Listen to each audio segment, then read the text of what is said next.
This NBA Finals Game 2 Player Props edition of the Propcast on the Sports Gambling Podcast Network is brought to you by Underdog Fantasy.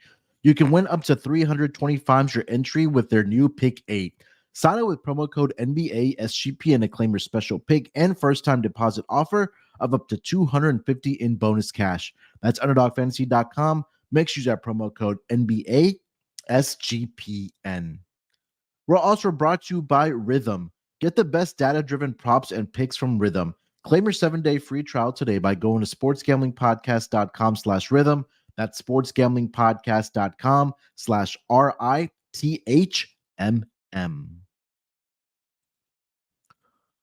Welcome, everyone, to the Propcast, part of the Sports Gambling Podcast Network. It is Friday, June the 7th, here to get into our NBA player props for Game 2 of the NBA Finals. We'll recap what we saw in Game 1 of the NBA Finals, give you our player props for Game 2, of course, mention some honorable mentions that we do like or will be looking at possibly for Game 2, and then, of course, wrap it up with best bets. And also take a look at the updated NBA Finals MVP market as well. I know there's some shifting that went on there, obviously, after the Boston Celtics did win. So we'll get into all that in this episode. But joining me here to help me break everything down happening on the hardwood for the NBA Finals, I've got my guy here with me. It's ChrisBeCappinn. Chris, what's going on, my man? How you doing? What's up, Munaf? Happy Friday, man. It's a beautiful, beautiful Friday here on the East Coast.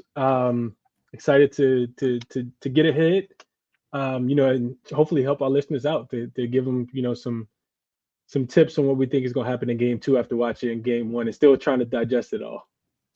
Yeah, trying to digest it all indeed, for sure. And I think we could just start right there. Obviously, last night, the Boston Celtics come out on fire in that first quarter. They do get the victory last night in Game 1. They cover the spread of the 6.5 that opened. I think this got all the way up to 7.5, but at that point, it really didn't matter. Boston wins this game. Coming out in that first quarter, they had a lead of 37 to 20, led by Kristaps Porzingis, that was out there for this Boston Celtics team. And Chris, same person. Yeah, same person. We'll just start there. We'll recap the game. I think this might be more of an extensive conversation for us and kind of what we're looking at going forward in this series here. But Porzingis, we got the news initially. I know a lot of people have the underdog alerts on that he was going to start the game initially, but then we got a report that said that he was going to come off of the bench for the Boston Celtics. I want to say he came in around like 6-4 with the 7-minute mark, I think. 7-minute mark. Yeah, that's what it was. 7-ish. Yeah. And just absolutely just came out in that first quarter and just looked, like I said, like Larry Bird. 15 points in that first quarter. It seemed like after missing over a month of basketball action, missing 10 playoff games, I think everybody thought, 99% of the world thought, that it would take some time for Porzingis to kind of get up to game speed and, kind of get the rust off. But it seemed like this guy didn't miss a beat after, missing, like I mentioned, 10 playoff games. And I think that was really the difference in that first quarter, led by Porzingis, who had, like I mentioned, 15 points in that first quarter, had some great defensive plays, got some rebounds as well. And that was really what propelled the Boston Celtics to get out to that double-digit lead at the end of the first quarter there, Chris. But I know you were watching the game, obviously. What were your thoughts when you were watching Porzingis just come out and just throwing flames into the basket? Yeah, you summed it up well. If I think the game wasn't. It was decided in the first quarter, but it doesn't feel like it was decided in the first quarter until Porzingis made his mark on the game, as you kind of cemented already. He not just on the offensive end, but on the defensive end. Like I don't know if PJ Washington didn't hear the scouting report, but you can't just drive the lane on him. Like, he's 7 foot. He can move laterally better than Rudy Gobert. He's definitely by far the best big man they faced so far. And I think for the general public, we just didn't expect him to play that well so soon. We kind of talked about it right before we started. Like, we did not expect this 38-day layover, and Porzingis looks like he's never missed a game. I think somebody jokingly mentioned in my Twitter in my Twitter mentions last night that Porzingis had been practicing every game. He was never hurt. They was just saving him for the finals, and that's kind of what it looked like. This dude was impacted. You mentioned what he did on the offensive end, 4 for 5 from the field in the first quarter, hit a 3-pointer, had two big blocks in the first quarter, which got the energy of the crowd going. And the Boston was fired up, man. I think they remember losing, 2 years ago to the Golden State Warriors. So big first quarter. He was a plus 16 in the first quarter, and that really established the rest of the game. Like you said, they were winning by 17, and we know what Boston does when they get out to big leads. You kind of want to hit them first if you have a chance, because if they win the first quarter, first half, typically they're just coasting throughout the rest of the game. So yeah, it was definitely the first quarter for me. 17, like I said, plus 16. Tatum also. Got to give Tatum some love. Plus 17 in the first quarter. He was really doing more facilitating. 4 rebounds, 3 assists in the first quarter. Only had 3 points. He had that step back 3-pointer. And then Jaylen Brown, big defensive effort too. I'm pretty sure we'll mention him, but man, his defense on Luka, even though Luka still finished with 30, he played really, really well, just completely locked in. I thought he had probably the second best performance outside of Porzingis on both sides of the basketball yesterday. Just really good shot selection. Getting to his spots, and Luka's defense was terrible. I went back and watched it this morning. We'll jump into all of it, but Luka's defense, Porzingis, and Jaylen Brown's offense, and the slight nod to Tatum as well, and all the role players just stepping up. Al Horford played better than I thought he would. Derek White knocked down the threes that we talked about. Jrue Holiday doing what he does with his leadership and great rebounding game. This Boston Celtics team was already going to be hard to beat. Porzingis feels like the X factor that just takes them over the top. Yeah, and that's exactly what it was, right? Like coming into the series, the difference was going to be what are the Boston Celtics going to get out of Porzingis. And I think all those questions were answered within the first quarter. But like you mentioned, more so, I think as great as it was offensively, I think defense is what we also need to talk about for Porzingis, because he did have 3 blocks, I believe, right in that first half, if I'm not mistaken. And like you mentioned, PJ Washington trying to get to the basket against him. And I mean, he's a 7'3" guy. He's gonna, block some shots and make a difference of that at giving them that rim protection for the Boston Celtics. So, got to give flowers to Porzingis for the way he did play. Again, he was the difference, really, honestly, in game 1 here. But now going forward in game 2, game 3, game 4, you want to see some of these other guys do step up for the Boston Celtics. And we'll get all to that in here in a second. But let me remind everybody here, not only did the NBA final start on Thursday, but also the Stanley Cup final contest.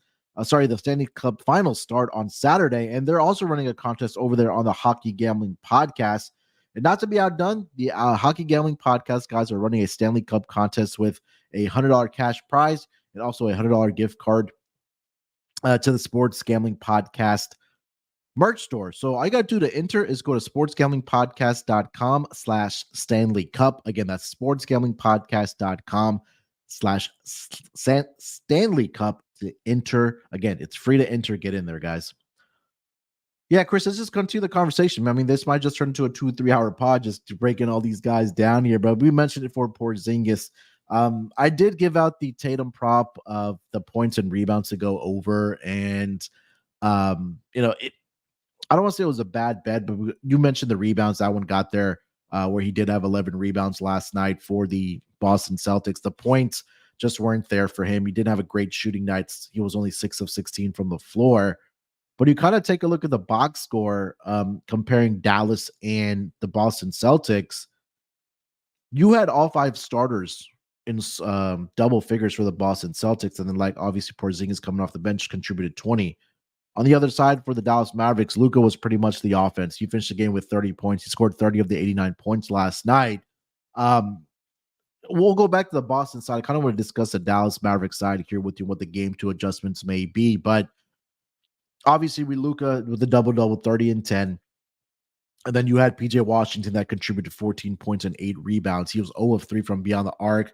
Kyrie just had an absolutely brutal game. 37 minutes, 6 of 19 from the floor, 0 of 5 from beyond the arc, 3 rebounds and 2 assists. So that's obviously not going to get it done for the Dallas Mavericks. And we talked about here, Chris, with the Boston Celtics, you have 4 or 5 different guys that can shoot the basketball, finish around the basket for you as well, where And I think that's really going to be the difference in the series is that for the Dallas Mavericks, you really only have two guys that can do it for you.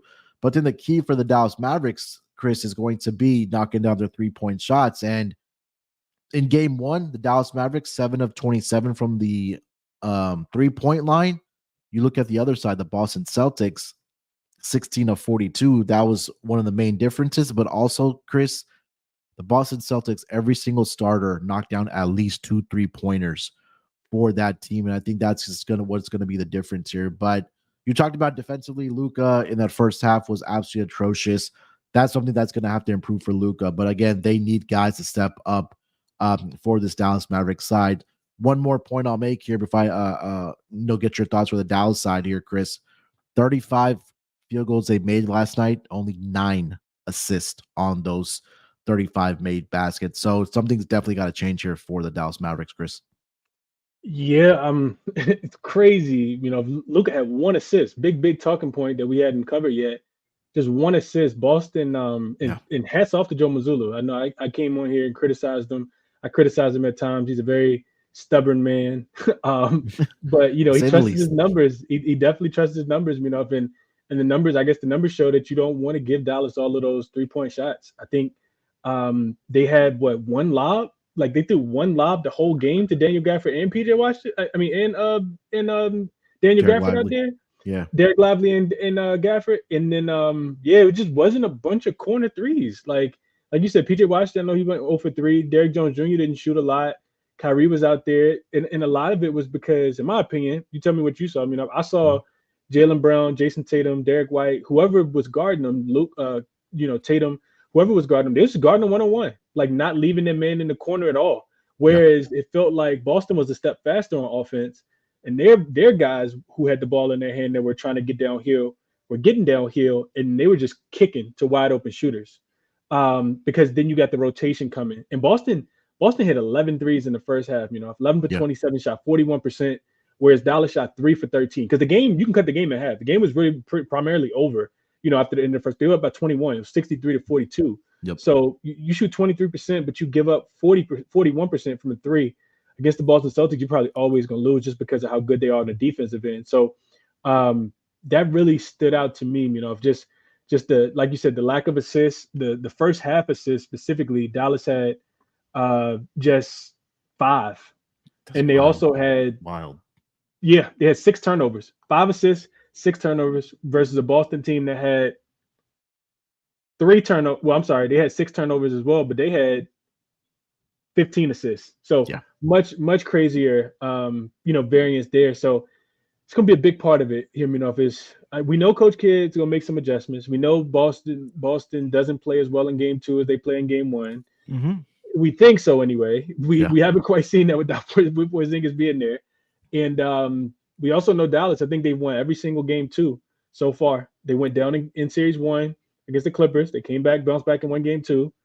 We saw the same thing against OKC in round 2. They went down in that game, lost game 1, really poorly, and then won game 2 in OKC. And then, of course, they stole game 1 and game 2 against the Timberwolves last round. So Coach Kidd has made those adjustments. I'm just, man, I don't know if I feel as confident back in the Dallas Mavericks in this spot, though, when we talk about the side. But, yeah, we'll get into all of those things. But, yeah, I just think that the numbers that we talked about were so interesting, and just the intensity that Boston came out with, getting their crowd involved, I think really set the tone. And, because their defense is so good and their three-point shot can be so great, and Dallas can struggle from the three-point line, it's really just a snap of a finger. Before you know it, you blink, you're down 17 points in the first quarter of the NBA Finals. You're like, wow. Yeah. It's absolutely wild. Because, and again, we mentioned that Dallas as a team had 9 total assists. We're used to Luka getting that on his own by himself. And, something that you've led me on to this season when we're doing the Propcast is looking at potential assists. And for the Dallas Mavericks side, it just wasn't very pretty. I think Luka had total of 7 potential assists. And after that, I think it was 2, if I'm not mistaken, for the Dallas Mavericks side here. Let me double check here. So Luka had 7, and then Exum had 3 potential assists. Kyrie Irving had 3 potential assists. And then it was 2-2-2 rest of the way for their starters and guys that played significant minutes. So that's really something that's got to change here. They got to move the basketball, especially against this Boston Celtics team, really keep them honest. But yeah, I mean, like you mentioned, right? For this Dallas Mavericks side, I think Jason Kidd will make those adjustments, like he has throughout his career, head coaching this Dallas Mavericks team, especially in playoffs. So, before we get back to the Boston Celtics side here, Chris, let me quickly tell everyone about our friends over at Underdog Fantasy. Hey, they just launched something absolutely brand new in time for the NBA Finals.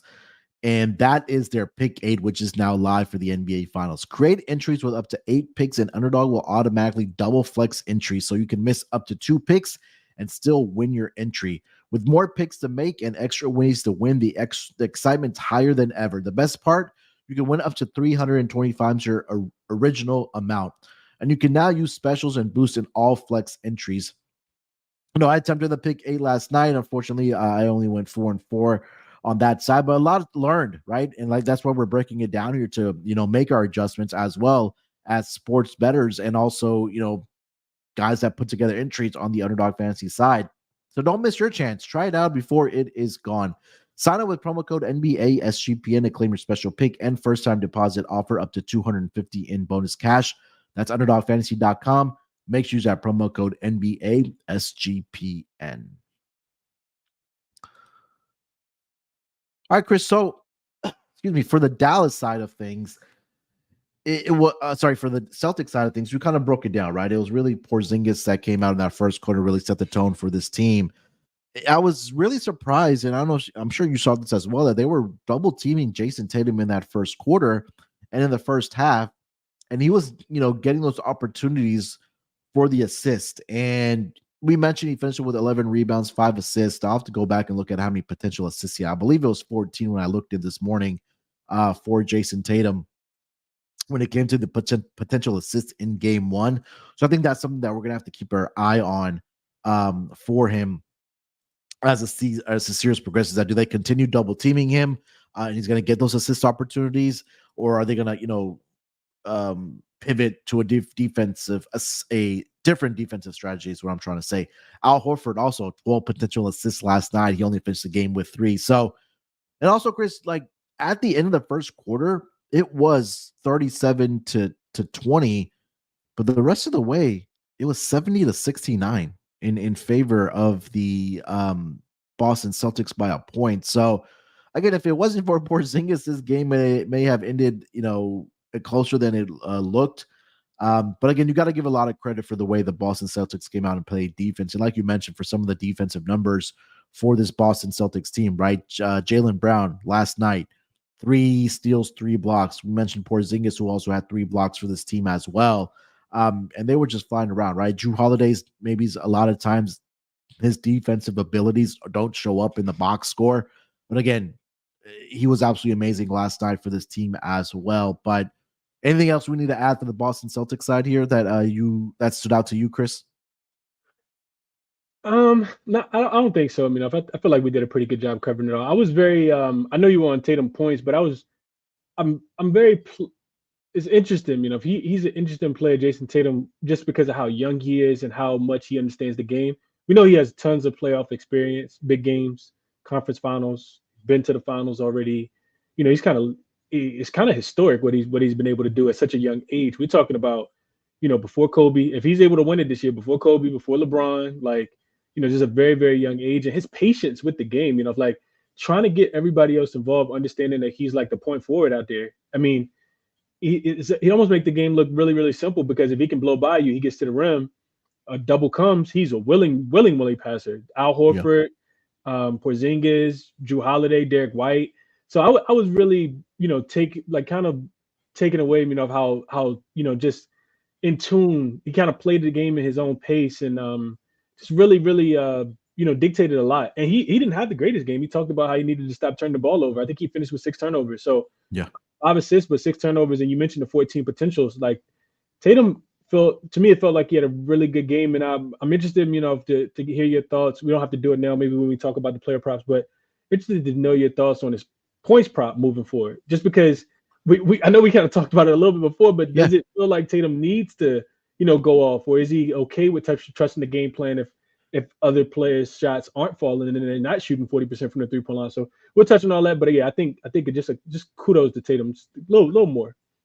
Yeah, and I think that's a great segue into the player props for game two. Is like kind of looking back at it now and taking our takeaways. It's something that we were talking about offline before we fired up the episode here. Is that I think for me personally, it's going to be interesting to see, or I think not interesting to see, but I think the difficult part for us is going to be to figure out which Boston Celtic player is going to go over their points prop going forward. Because again, you have six different guys that can fill up the basket. I mean, you could Jason Tatum for sure. Jaylen Brown, Porzingis, Derek White can shoot the lights out. Drew Holiday has games where he can fill the basketball or fill the basket up as well. And Al Horford is a guy that he's going to have one of those games in the series where he's going to have 20 plus points, but he's also a guy that can knock down those 3-point shots for you and knock down some mid range shots or even finish around the basket on those offensive putbacks, right? So again, that's going to be the difficult part kind of navigating, because last night, if you take a look at game one, I believe only three players went over their points prop last night, which I believe was Al Horford, obviously Porzingis. I think Sam Hauser was the other one last night for this Boston Celtics team. I think maybe Derek White he finished with 15 last night. He may have been close to that, but I think the pivot, Chris, is going to be either looking at 3-point props for the Boston Celtics for their players, rebounds, and assists, or just assists alone. I think I'm going to be staying away from at least a points prop for this Boston Celtics season because, again, they are so deep. I don't know if you agree with that or not, but I think that was really my takeaway going into game two and for the rest of the series here, Chris. Yeah, no way I could disagree with that. If, like you said, they are so comfortable with doing whatever they need to do. It's almost like you kind of got like four clones of the when you talk about those guards, like four clones. Like when you think about mindset, it's all the same. It's Yeah. it's I wanna shoot a three, and if I don't, I'm gonna swing the ball. And if I don't swing the ball, I'm gonna try to take my man 1-on-1, and then I'll swing the ball. And Yeah. that goes for Drew Holiday, that goes for Derek White, that goes for Jason Tatum, that goes for Jaylen Brown. And he just got Porzingis out there, 3-level score that can score anywhere. So yeah, it makes it very, very difficult. And we talked about this when we broke down, the player props for the first game, for game one. The difference this team for Boston, I mean for Dallas in this situation versus the first three rounds, is that there isn't a guy that you can sag off of. Nope. That is the problem. We saw Yeah. Daniel Gafford not come up quick enough and splash. That was Kristaps Porzingis sitting at 30-footer, like you talked about, in rhythm, not touching anything. And I know Daniel Gafford probably walking back down the floor like, man, I ain't have to worry about Rudy Gobert doing that last series. So yeah, it's gonna be difficult to figure out who's going to do what, especially knowing that all of those guys are capable of going for 20 and a couple of them capable of going for 30, 35. So right there with you. And that's the difference is why I like Boston in this series. Again, I know it's only game one, but I think you take a look at who Dallas played throughout the Western Conference, right? Round one, the Clippers, didn't have Kawhi. Let's just say that. I mean, I know he played a couple games, but again, that knee injury for him was, really was setting him back. Paul George, James Harden, Russell Westbrook, they were one of the deeper teams for the regular season, but they weren't getting consistent play, especially in round one. Talk about OKC. It was SGA, one guy you have to worry about, and then you're hoping that somebody else would have stepped up for the Oklahoma City Thunder, whether it was just going to be Chet, whether it was going to be one of the Jalen Williams, somebody else to step up. And they didn't have to worry about that to the Dallas Mavericks in that series. Like if somebody else beat us, all right, but it didn't happen. Same thing against Minnesota. Anthony Edwards was the guy you had to worry about. And there wasn't really a legitimate, consistent threat. Like Karl Anthony Towns was supposed to be that guy, but more times than not, we know that he's going to fold or he's going to be jacking up 3-point shots that are not going to be going in. I know he had the two big 3-pointers that he made in game four, which was a difference for them to win that game for Minnesota, push it to a game five. But now for Boston, it's like, all right, we got Jason Tatum, you got Jaylen Brown, you got Drew Holiday, you got Derek White who can knock it down, you have Sam Hauser coming off the bench. Oh my God, Porzingis is back. Look at what he did in game one. So it's you can't sag off of these guys because, again, like you mentioned, that their whole offensive game plan is getting up 3-point shots, and you have guys that can knock them down as well. So Again, it's game one, but we'll see what adjustments that Dallas does make going into game two here for the NBA Finals. Well, Chris, let's get into our player props here for game two. I'll let you lead it off here, man. What do you got for player prop number one for game two of the NBA Finals? So first person I gotta look towards, if you mentioned him at the top and you said it, you took the words out of my mouth. Kyrie Irving, he has got to play better. Yeah. This team realistically does not have a chance if he's gonna go out there stink it up the way that he did. 6 for 19 from the floor, like you mentioned. He missed all 5 of his 3-pointers and wasn't even close to the 22.5 point mark. I think, just going back, I had a chance to watch the first half again today, earlier this morning, and some of it may have been nerve. If it had been 7 years since he'd been back to the finals. I know, he's cool, calm, and collected. He tries to remain as composed as possible, but I do think, unless they get smoked, because I don't see anybody else stepping up and filling the role of a Kyrie Irving for this team. I think Kyrie has to play a little bit better. I trust him to be able to go in there, make the necessary adjustments, get to better spots on the floor. And I also mentioned this, we know that there's weak links on both sides. If you're Boston, you're trying to put Luka in every action that you possibly can. We saw that happen last night. And if you're Dallas, you're trying to put Al Horford in every single action that you possibly can. And I was listening to JJ Redick talk about this on his podcast this morning. And interesting stat he talked about. He didn't talk about anything. He just talked about the stat. He said the Dallas shot 1 for 13 with Al Horford being the primary defender. That was interesting to me, because I told you I thought that Al Horford was going to be a poor man's Rudy Gobert in this series. Yeah. He did not at all. So, I mean, if you're not able to take advantage of Al Horford on the defensive end, it's going to be a long, long series. One that'll probably end in game 4, maybe when you're back at home. So, I think Kyrie and I trust that coaching staff over there with Jason Kidd.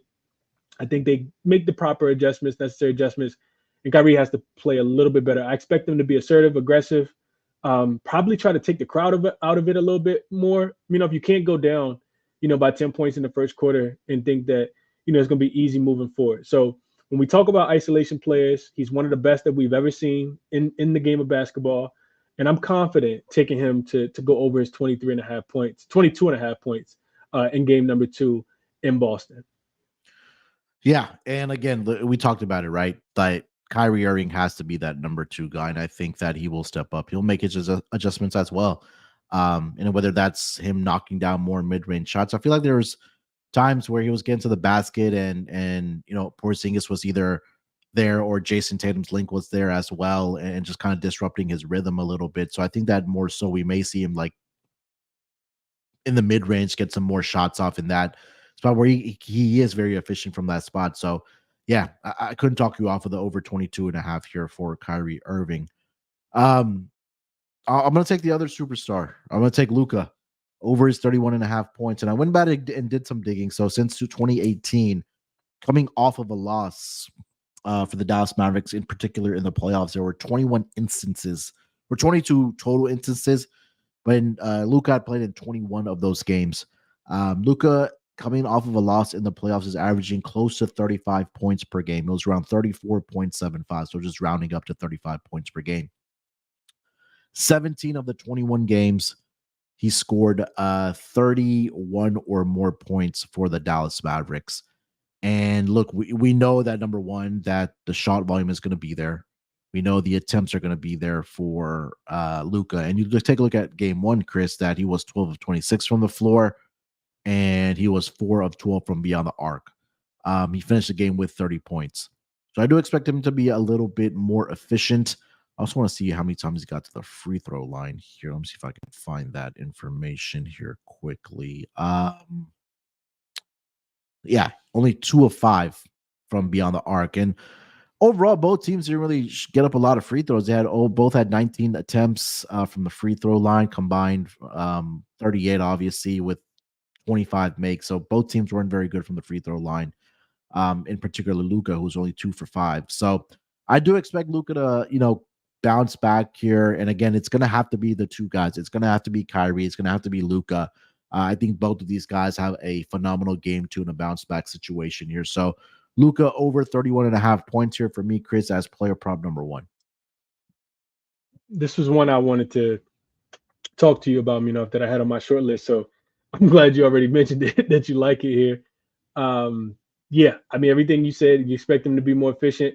I think he's averaging 31, right at 31 in game number 2 so far in the playoffs as well.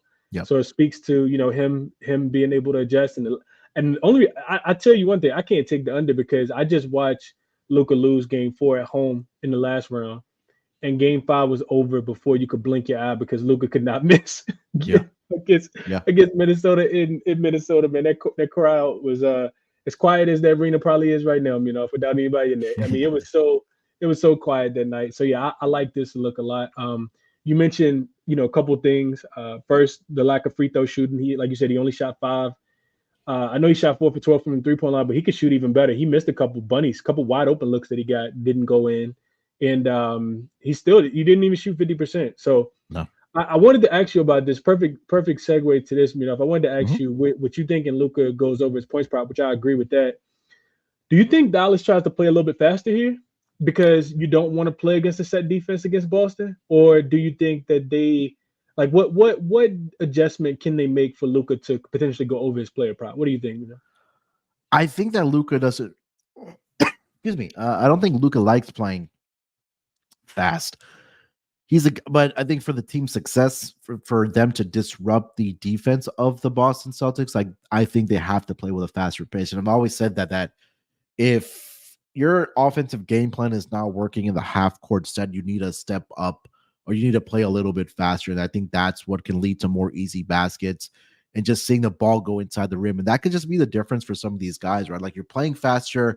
You get on the fast break. Maybe you kick it out to a PJ Washington in the corner. Maybe you kick it out to a Derrick Jones Jr. in the corner, and just seeing that ball go in for them, and just for like the confidence of your offense, I think that's a big part of it. So yes, I do think that they need to play a little bit faster, and maybe that's where the assists come in for Luka, right? I mean, he gets the ball up and down the court, and he finds his guys. But I think when it comes down to it, at least in the first half, is where I expect the pace to be faster, and then in the second half where maybe, the adjustments come in at halftime and it turns into a half court game. And that's where Luka kind of does take over.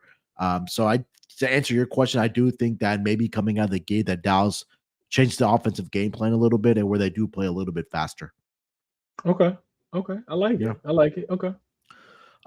Just kind of going back to what you mentioned about game 2s in particular, just this season, in this postseason for Luka, against the Clippers in game 2, 32 points, 29 against OKC, and then 32 against the Minnesota Timberwolves.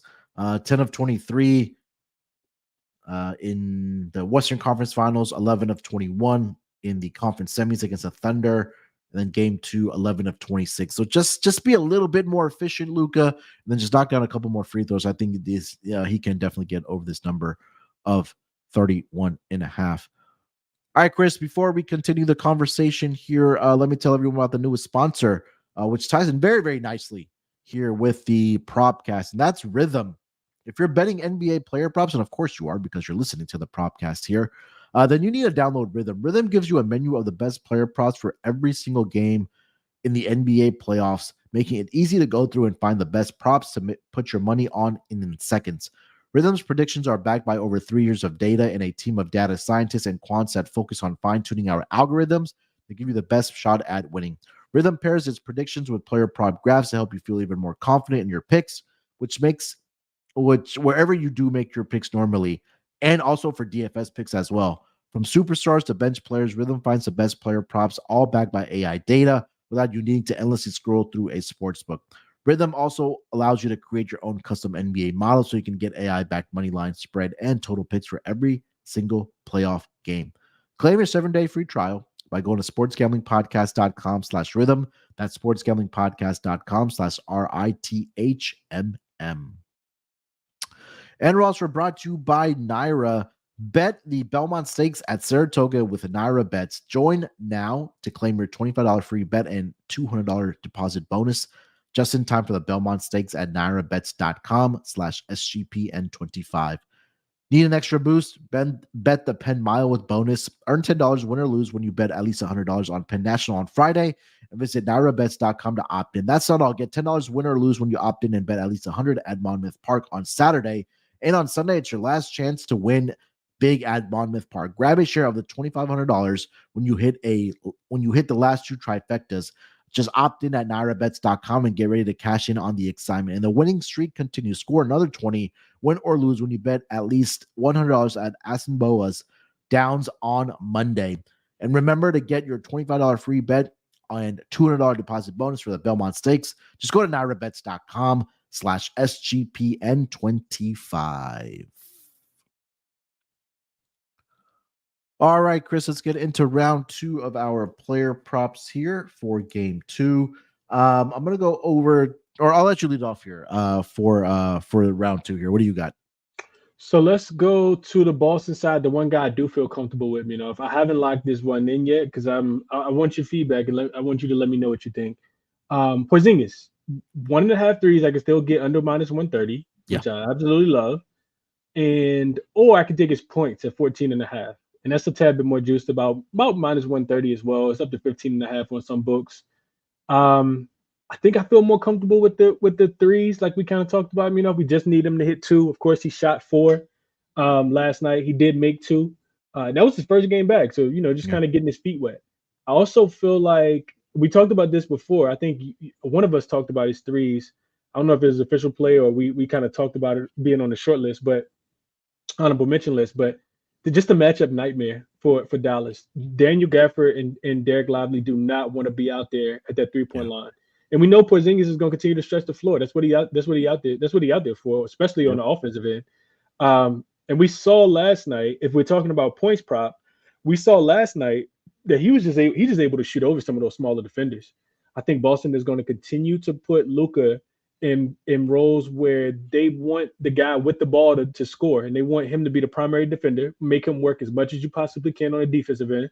So getting a smaller player like a Luka Doncic, who's fouled him on his wrist when he was shooting from the left hand side, right below the 3-point line, and then guys like Josh Green, like those guys are way too small. Like if you don't have some, because Porzingis is 7 foot, so. It just being a matchup nightmare, being able to shoot over top of those players. He had 20 points. If he shot 14 times, he shot 13 times. So if I can get a point per shot, I love that as well. And he only played 20 minutes. Get all coming off the bench. That's after 38 days off, a 38-day layover, playing a role that he's not familiar with. He's not used to coming off the bench.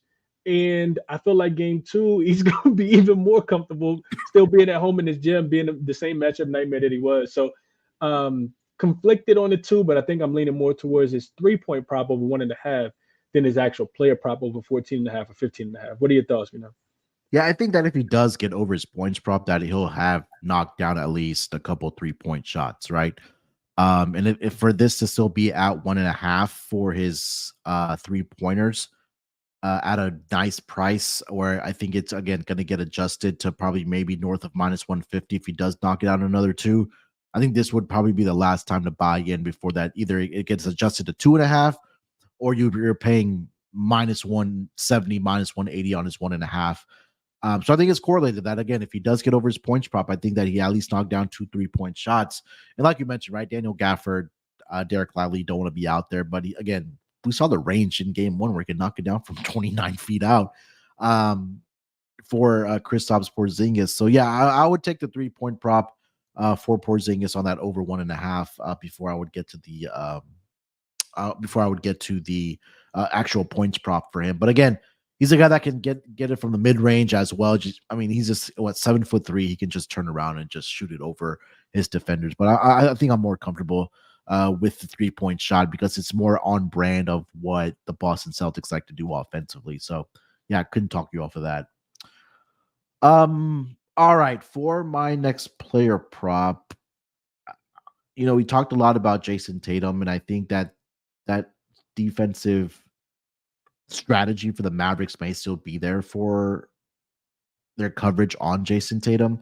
So I'm going to pivot to the assists and rebounds. And look, we know the rebounds are going to be there for him. He's had double-digit rebounds and I think it's 7 or 8 straight games against this Mavericks team. And I know number one, the minutes are going to be there as well, but it's exactly what we also talked about, the potential assist that Jason Tatum had as well, right? 14 in game one. Well, he was only able to come away with 5. But I do think this is a game or a series where maybe the points just won't be there for him, but he's still able to fill up the stat sheet with rebounding and assists. And again, you go back for Jason Tatum and you look at what he's done rebounding wise this series and overall in the playoffs. Last 5 games, he's averaging 10.4 rebounds. He's averaging 6 assists per game against the Dallas Mavericks in his career, going back to the regular season. In the head-to-head matchups, he had double-digit rebounds in 5 out of the last 6 games. And again, in the playoffs alone, 11 rebounds in game 1, 13 against the Pacers in game 4, 10 in game 3. He had 12 in game 1 against the Pacers, and he had a lot of success going back against the Cleveland Cavaliers and the Miami Heat as well. So right now at 14.5, it's a little bit juiced at -122 currently over on DraftKings, but again, definitely shop around for the best number. I think it's gonna be a series where maybe the points won't be there for Jason Tatum, but I do think that he fills up the stat sheet here, Chris. So rebounds and assists combined for Jason Tatum over 14.5. Yeah, I thought this was pretty conservative. You know, I know, Yeah. I mean, he's getting double-digit rebounds, so you're literally looking for 5 assists, and maybe it's not that conservative, but I thought this number would have been 15.5. So if he goes over, maybe we see a 15.5, and it's for all the reasons. I mean, no way I could talk you off of him. You know, you mentioned it, the potential assists. He didn't even convert half of those. Yep. So you know, there's an opportunity for Boston to score a lot more points off Jason Tatum assists, and I do think that he'll continue to play the same brand of basketball that work, right? When you win, you don't really want to change too many things, right? You want to kind of keep things going and think that the way that you played is a part of the winning philosophy that helped your team. So hope for Boston, I think they'll be trying to replicate a lot of different things, right? Like I'm pretty sure they feel like they got to the places they wanted to on the floor. They had the ball in the people's hand that they wanted it to be in against the defenders that they wanted to as well. And all of that, you know, you would think you just want to rinse and repeat. So Jason Tatum to go over on his rebounds and assists, you know, I think is a really good look in probably every game, honestly. Yeah. And like I mentioned, I think that's something that's going to be more consistent for him throughout the playoffs is just getting his rebounds and assists to get over at least, you know, we buy it in before the market does move to, like you mentioned, possibly 15.5. And again, if he continues to crushing it, we may see, who knows, a 16.5 as well for Jason Tatum as this series does go along. All right, Chris, let's get into player prop number 3. What do you got?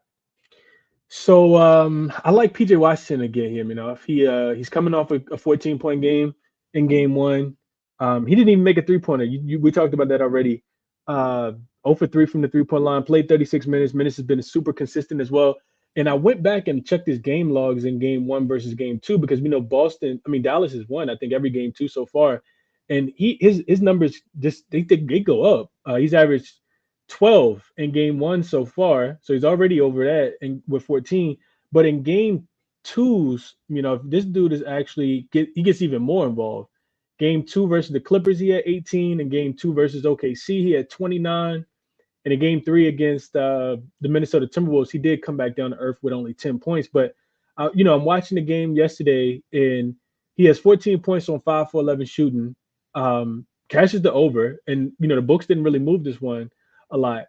The other part of it is this. That's the statistical part. But when I'm watching the game, you know, we mentioned this already too, the lob threats weren't there.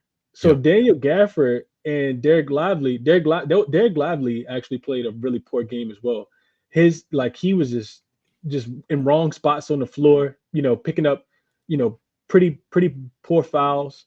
But neither here nor there. I mentioned that because I feel like if the lob threat isn't going to be there, what is going to be there and what it looks like Joe Mazzulla is cool with allowing is the 3-point shot to a PJ Washington or Derrick Jones Jr. He wants to see if those guys in their first playoff run are going to be able to step up and make those shots on the road.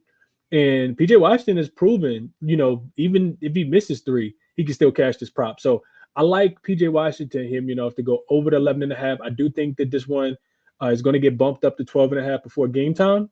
But if you could tell me he's going to play 36 minutes, I expect somebody else outside of, you know, Luka and Kyrie to be able to contribute 13 to 14 points. And I think PJ Washington will be in a really good spot to do so. And this just goes right into my last one. I'm just going to take his PRA to go over the number of 19.5. And again, game one, he did have 8 rebounds, 1 assist for the Dallas Mavericks. Did finish the game with 14 points there as well. And I think, again, like we mentioned, the key part is that he was 0 of 3 from beyond the arc. And I think that's something that's going to change at least in game 2 and possibly going forward for this Dallas Mavericks team. But he's been doing a great job of rebounding. He averaged 6.4 rebounds in the conference finals against the Minnesota Timberwolves. We go back to the series against the Oklahoma City Thunder, where he was more of the guy that was knocking down those 3-point shots, and also did a great job of rebounding. He averaged 17.7 points in the conference semifinals, 8.3 rebounds. And against the LA Clippers, only averaged 10.8 points, but also was consistent with the rebounding at 5.3. He also has been getting a couple assists. I know in the conference semifinals, it wasn't really there for him as far as getting assists. And he did finish the conference finals by getting at least 2 assists in the final 3 games of that series, in games 3, 4, and 5. So at 19.5, this was at -105 on the over earlier this morning. Now it's moved to -110. So like the Vegas have been adjusting. It seems like there's some money coming in on PJ Washington. So I'm right there in the camp with you. Again, he's going to have to contribute not only on the offensive side, but I think that rebounding does continue for PJ Washington in this game. So PRA for me over 19.5. And again, you said the points, right, Chris, for PJ Washington? Over 11.5. Yes, sir. Yeah, I love it. So yeah, we're PJ Washington's fans in game 2 of the NBA Finals. All right, so that's 3 player props each here for myself and Chris. Honorable mentions here, Chris. Anything that you wanted to mention and you're thinking about getting to for this game? I really, really, really want to consider Luka under assist. I know he only had 1. I know he's doing those back. I get it, but 8.5 is juiced to the under him. And he under 1. I think it's -125. So he landed 25 cents to take the under for him not to get 9 assists. And like you said, he finished with 9. We expect that number to go up, but the way Boston defended and took away those lob threats, and some of the players weren't able to knock down shots. They shot 7 for 27 from the 3-point line, only 26%. The other part is this: the potentials weren't even there. He had 7 potentials. 7, yeah. So I understand. I think this is completely correlated with you wanting to take his points prop over, because we expect him to be magical, right? We know that there's nobody on the world that can guard him, right? So he should be able to get to the free throw line. He should be able to get to his spots on the floor, step back, jump shot, pump fake, turn around, reverses, layups, all of those different things. But I do think that he could potentially struggle to get those assists, especially with the game being in Boston, with Porzingis being back, and the way he impacts the defense for the Boston Celtics.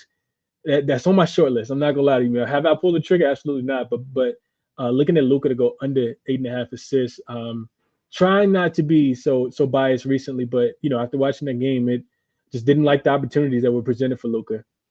Also, Jason Tatum potentially under on his points prop, just because we expect him to continue to play the role that he's played. He could have a better game and still not get to, I think he's at 26.5, and still not, he could finish with 25 and, play much better. So those are the 2 that I considered. Like I said, haven't pulled the trigger on each. Interested to see where Porzingis and Al Horford minutes go, because I didn't expect Al Horford to play 30 minutes last night. Porzingis was only needed for 21 because of the blowout, of course. So I'm interested to see how that goes. But I'll go Tatum under on his points and Luka under on his assists, just thinking that we're going to see better defense as well. Teams will have time to make adjustments. Not me and you both. Always since last playoffs when we were doing this, we're not keen on taking too many over props with some of these superstars, because those lines can be sharp. If you took Luka over last night, you missed by 1.5, because he was at 31.5 and he finished at 30, and he played pretty much the whole game, even though he came out late. So, I think kind of wanting to fade the superstars here. I haven't pulled the trigger on each. What are your thoughts on those, and what do you like? Yeah, like you mentioned, right, where we were talking about at the top of the episode on looking at points prop to go under for the Boston Celtics side, because it's just going to be difficult to navigate on which player steps up every single night. And that's why, again, we wanted to pivot a little bit to the 3-point props for some of these guys. But even those numbers outside of Porzingis right now, which I think will be adjusted, a lot of those are sitting at 1.5, 2.5, right? Jason Tatum, 2.5, -130 on the over. Let's see where Derek White has been adjusted, because I swear I thought I saw 3.5 now for Yep. Derek White. So it took one game for them to make that adjustment. Thank God I got the -135 when I did, Yeah, so now it's up to 3.5 at +150. So definitely shop around for, again, Derek White, if you do like him to continue making the 3-point shot, or at least, making three. And on the points prop side, like you mentioned, like Jason Tatum at 26.5, where we're usually used to seeing him at 27.5, 28.5. I still like the under there as well. Luka, since I couldn't talk you off of either 11 career games in the regular season for Luka, gone under 8.5 in 7 of those 11 games. So I think that he'll be more focused on scoring the basketball. And the rebounding we know is going to be there for Luka. I just don't think the assists may be there, where he may finish up with, let's say, even 7 or 8. May not get over the number of 8.5 right now for Luka. For myself, I really hadn't looked at a lot that I was considering. Derek Lively, maybe his rebounds to go under. I A looked at lot of that too. a lot of what we mentioned for either Gafford or Lively getting pulled out from the paint area, the rebounding area, guarding Porzingis. I wanted to mention quickly back, you mentioned the minutes for Al Horford last night at 30 minutes, Chris. And there was points in that game where both Porzingis and Horford were on the floor at the same time. I think more so that was in the second half as well. So I think that just opens up more opportunities for Porzingis to probably knock down some 3-point shots there as well. And maybe Horford to get rebounds again if they're going to have, Horford out there as well, along with Porzingis. So, yeah, Derek Lively was the one I was looking at for under his assist. Derek Jones Jr., either threes or his rebound is another one, because the books have been putting this at 3.5 for Derek Jones Jr. on his rebounding prop. Again, he's right there averaging 3.8. But I know the minutes are going to be there for a guy like Derek Jones Jr. He had 6 in game 1 for the Dallas Mavericks, and that number right now, you're getting plus money. And as soon as I say it, it goes from plus 120 to plus 114 for Derek Jones Jr. on his rebounding prop of 3.5. So, Chris, those are the ones I was looking at, man. Yeah, you got to stop talking so loud. If the book's listening to you, you might moving odds on the speak. Yeah, his points plus rebounds. If I think Jerry Jones Jr. is pretty interesting. 10.5. Yeah, He shot the ball pretty poorly. He was 2 for 9 from the floor. Finished with 5 points and 6 rebounds. So he cashed the over on his points plus rebounds prop at 11. This line opened at 10.5, and it's not juice -115. So, like you said, you expect him to be out there, play close to 30 minutes. He's going to be needed to guard Jaylen Brown, Jason Tatum, of course, and yeah, that could be a nice sneaky, it feels like one, because I hadn't really considered him too much, but on the fly kind of makes sense. Derek Jones Jr. to maybe you put them together, expecting them to shoot the ball just a tad bit more. Derek, Coach Kidd to find some more opportunities for him to be able to take and make some more shots. Like I said, only shot one, only hit that 1 3-pointer at the beginning of the game, and only got up 2 of them too. So yeah, I can see Derek Jones Jr. having a little bit better game. You don't need him to do much to get 11 points, rebounds together. So like that one. Yeah, I think that lastly, before we get to best bets here, I think the pivot may be to wait for us to get home back in Dallas to get on his overs, because at home in Dallas in the playoffs this season, 8 games, averaging 11.6 points and 4.1 rebounds. Looking at it on the road, just for comparison, 7.9 points and 3.5 rebounds per game on the road. So he's doing slightly better in Dallas in the home games for Derek Jones Jr. All right, Chris. So that's honorable mentions. Let's wrap it up here, my man, with best bets for game 2 for our player props. I did not get to the window with my best bet with a Jason Tatum one, but I did go, I think, 2-1. The ones I did give out for best bets here. But Chris, lead us off with your best bet.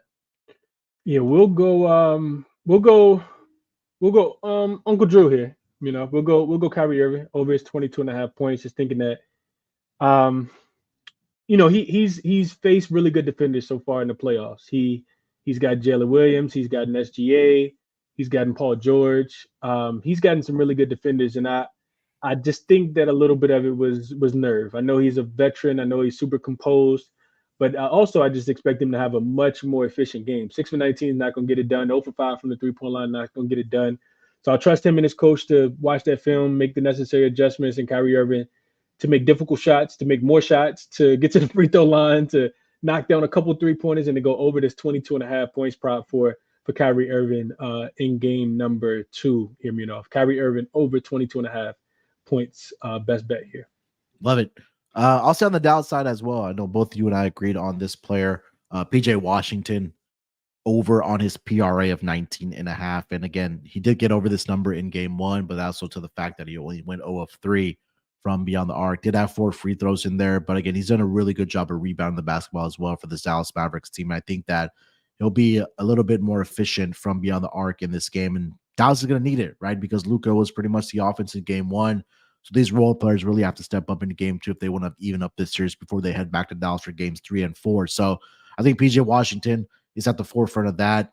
For me, and again, you agreed on his points as well. So I think the rebounding in the couple of assists in there will probably get this over the number of 19 and a half. So I'll go with my best bet, PJ Washington, points, rebounds, and assists combined over 19 and a half.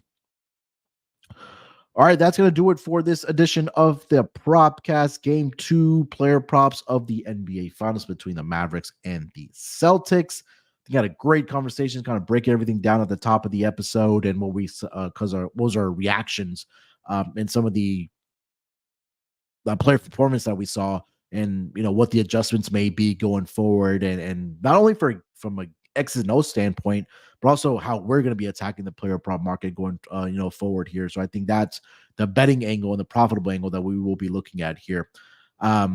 So yeah, hopefully what we saw and what we talked about here, that comes into fruition. And we'll keep on making these obviously daily pods for game 3 going forward for the NBA Finals, and continuing the conversation of what we're seeing from these players and what the adjustments may be for both teams as well. So loved it. I think this was a great pod, great episode. But Chris, anything else you want to mention before we get out of here?